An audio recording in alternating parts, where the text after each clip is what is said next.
Hi students, this is fund. Welcome back to my channel. JEE main 2025 రాయబోతున్న students అందరి కోసం 99% అంటే అందరికీ తెలుసు. 99.999 అంటే పాయింట్ తర్వాత 7 డిజిట్స్ అయితే ఉంటాయి. అంటే అంత యాక్యురసీగా వాళ్ళు పర్సెంటేజ్ ఇవ్వడం అయితే జరుగుతుంది. అయితే 99% నుంచి 99.999% వరకు ఎన్ని మార్క్స్ వస్తే మనకు ఆ పర్సెంటేజ్ వస్తుంది అనేది లాస్ట్ 3 years డేటాతో మీతో నేను డిస్కస్ చేస్తాను నేను. So coming to the point తర్వాత 9 డిజిట్స్ ఉంటాయి. అంత యాక్యురేట్గా రాయాలంటే కష్టం కాబట్టి ఇది 1-2 మార్కులు అటు ఇటుగా ఉండొచ్చు. ఎందుకంటే నేను కేవలం 1 డిజిట్ మాత్రమే రాశాను. 99.9 అంటే ముందు మీరు గుర్తుపెట్టుకోవాల్సింది 100% అంటే 300/300 రావాలని రూల్ ఏమి లేదు. ఆ ఎగ్జామ్లో ఆ సెషన్లో రాసిన వాళ్ళలో ఎంత హైయెస్ట్ మార్క్ వస్తే దాన్ని కన్సిడర్ చేస్తారు. సో ఇక్కడ 99.9% అంటే 255 దాటిన వాళ్ళందరికీ కూడా 2024లో 99.99 తర్వాత 991239 రకరకాలుగా 99 పాయింట్ తర్వాత 9 డిజిట్స్ ఉన్నాయి. పాయింట్ తర్వాత 9 డిజిట్స్ వాళ్ళందరికీ కూడా 255 దాటితే వచ్చేసింది. అదే 2020 దీనికి రాసింది జనవరిలో సంబంధించిన విషయం. 2023లో 241+ వచ్చిన వాళ్ళందరికీ కూడా 99.9% వచ్చింది. 2022లో 252+ దాటిన వాళ్ళందరికీ కూడా వచ్చింది. అదే 99.8 అంటే మనకి ఇక్కడ కనపడేది 0.1 కదా అనుకోకండి. 0.1 అన్న కొన్ని వేల మంది స్టూడెంట్స్ అక్కడ ఉంటారు. 7 డిజిట్స్ ఉంటాయని చెప్పాను మీకు నేను. సో 99.8 రావాలి అంటే 240+ వచ్చిన వాళ్ళందరికీ 99.8% దాటిందనమాట.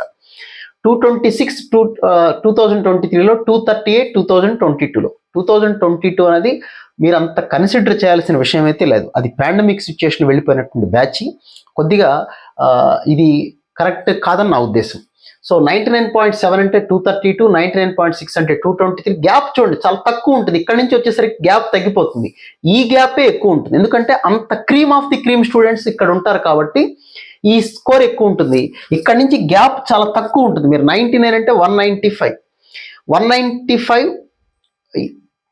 99.1 అంటే 198, ఇట్లా 99.2 అంటే 202, 99.3 అంటే 206. ఇది మనకి ఇప్పుడు 2025లో ఎంత స్కోర్కి రావచ్చు అంటే అప్రాక్సిమేట్గా ఇది కూడా దగ్గరగా పేపర్స్ తెలియకుండా మనం మాట్లాడకూడదు, కానీ అప్రాక్సిమేట్గా కూడా 250+ వస్తే దాదాపుగా రావడానికి అవకాశం అయితే ఉంటుంది. 250+ వస్తే రావటానికైతే ఛాన్స్ అయితే ఉంటుంది మనకి 99.9 అనేది. అలాగే 99.8 కూడా ఇక్కడ నుంచి పెద్ద గ్యాప్ ఏ ఉండదు. నేను అనుకోవటం అయితే ఒక 245+ ఒక 5 మార్క్స్ కన్నా ఎక్కువ గ్యాప్ వచ్చే అవకాశం అయితే ఏమి ఉండదు. అలాగే 99.7 కూడా మనం తీసుకుంటే అరౌండ్ 238 ఆ రేంజ్లోనే ఉండొచ్చు. ఇక్కడ నుంచి పెద్ద గ్యాప్ అయితే ఉండదు. ఇక్కడ నుంచి అన్ని 2 మార్క్స్ డిఫరెన్స్ తోనే ఉంటాయి దగ్గరగా. అంటే ఇది 236 ఇట్లాంటివి ఉండొచ్చు. 99% అనేది కూడా అరౌండ్ 180 నుంచి 185 వరకు లేదా 188 వరకు ఈ గ్యాప్లోనే రావచ్చినటువంటిది నా అంచనా. అది కూడా పూర్తిగా పేపర్లో చూడకుండా మనం ఏం కామెంట్ చేయలేము. ఇది ఒక ఐడియా ఉంటుందనే ఉద్దేశంతో 99% అంటే 195. ఇక్కడ 3 మార్క్స్ గ్యాప్, 4 మార్క్స్ అట్లా డిఫరెంట్గా ఉంటుంది. ఇది లాస్ట్ 3 years డేటా. ఎన్ని మార్క్స్ రావాలంటే ఇది.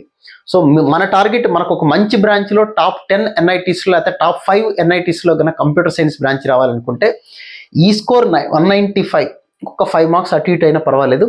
ఖచ్చితంగా మనకి మంచి బ్రాంచ్ మంచి కాలేజీలో రావడానికి అయితే ఛాన్స్ ఉంటుంది. సో మీరు బాగా కష్టపడండి.